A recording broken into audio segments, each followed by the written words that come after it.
கர்த்தருக்குள் பிரியமானவர்களே, July 31 Elon G white அம்மையார் அவர்களுடைய மாரநாதா புத்தகம், பக்கம் 423. இன்றைய தியானத்திற்காக தெரிந்து கொள்ளப்பட்ட தலைப்பானது விழிப்படைவீர், வேலை வந்துவிட்டது. வசனம் ரோமர் 3வது அதிகாரம், வசனம் 11-12. உணர்வுள்ளவன் இல்லை, தேவனை தேடுகிறவன் இல்லை, எல்லாரும் வழி தப்பி ஏகமாய் கெட்டு போனார்கள். நன்மை செய்கிறவன் இல்லை, ஒருவனாகிலும் இல்லை. மாபெரும் போராட்டம் முடிவை நெருங்கிக் கொண்டிருக்கிறது. கடலில் அல்லது நிலத்திலே ஏற்படும் பேரழிவுகள் அனைத்து காரியங்களுக்கும் முடிவு மிகவும் சமீபம் என்ற உண்மைக்கு சாட்சியாக இருக்கிறது. யுத்தங்களும் யுத்தங்களின் செய்திகளும் அதை வலியுறுத்தி கூறுகின்றன. நமக்கு முன்பாக நடைபெறவிருக்கும் சம்பவங்களை எதிர்பார்த்திருக்கின்ற போது படபடவென்று நாடி துடிக்காத கிறிஸ்தவன் எங்காவது இருக்கிறானா? நமது ஆண்டவர் வருகிறார். நம்மை நெருங்கி வந்து கொண்டிருக்கிற தேவனின் காலடி சத்தத்தை நாம் கேட்கிறோம். கிறிஸ்துவின் வருகை வெகு சீக்கிரமாக இருக்கிறது என்பதை பற்றிய அறிவையும் அதன் நோக்கத்தையும் இழந்துவிட நாம் அனுமதிக்க கூடாது.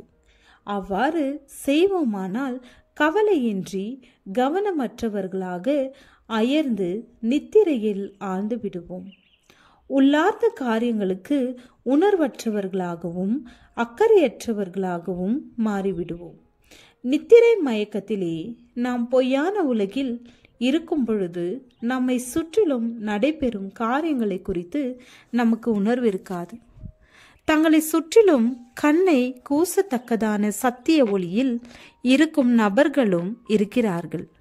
எனினும் ஒளிக்கு உணர்வற்றவர்களாக இருக்கிறார்கள். அவர்கள் சத்ருவினால் கவர்ச்சிக்கப்பட்டு அவனது மயக்கம் வல்லமை கடியில் மந்திரத்திற்கு கட்டுப்பட்டவர்கள் போல் இருக்கிறார்கள். இந்த நமது உலகத்திற்கு வரப்போகின்ற அந்த மகா நாளிற்கு அவர்கள் ஆயத்தமாகி கொண்டிருக்கவில்லை. மார்க்க சம்பந்தமான சத்தியங்களுக்கு முற்றிலும் உணர்வற்றவர்கள் போன்று காணப்படுகிறார்கள். விழிப்போடிருக்கும் சில வாலிபர்கள் இல்லையா, இரவும் வருகிறது, விடியற் காலமும் வருகிறது என காண்கிறவர்கள் தங்களது தூங்குகின்ற தோழர்களை எழுப்பிவிடத்தக்கதாக தளரா ஊக்கத்தோடு பணிபுரிய வேண்டும். அவர்களது ஆபத்தை அவர்களால் உணர முடியாதா? அவர்களுக்காக ஜெபியுங்கள். அவர்கள் தங்களது சொந்த வாழ்க்கை மற்றும் குணத்தின் மூலமாக கிறிஸ்து சீக்கிரமாக வருகிறார் என்பதை தங்களுக்கு தாங்களே விசுவாசிக்கும்படி செய்யுங்கள். நமக்கும் சத்தியத்திற்கும் உள்ள இடைவெளி துரிதமாக குறைந்து வருகிறது என்ற காரியம் நமது இருதயத்தை ஆழமாக உணர்த்த வேண்டும்.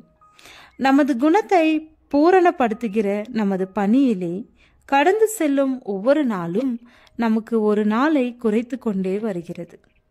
எத்தனை அநேகம் பேர் தூங்குகிறார்களோ, கவலையற்ற அக்கறையின்மையோடு அருமையான மணிவேலைகளை விளையாட்டாக நித்திய உலகில் அந்த விளிம்பில் தானே நின்று கொண்டிருப்பதை போன்று இருக்கிறார்கள்.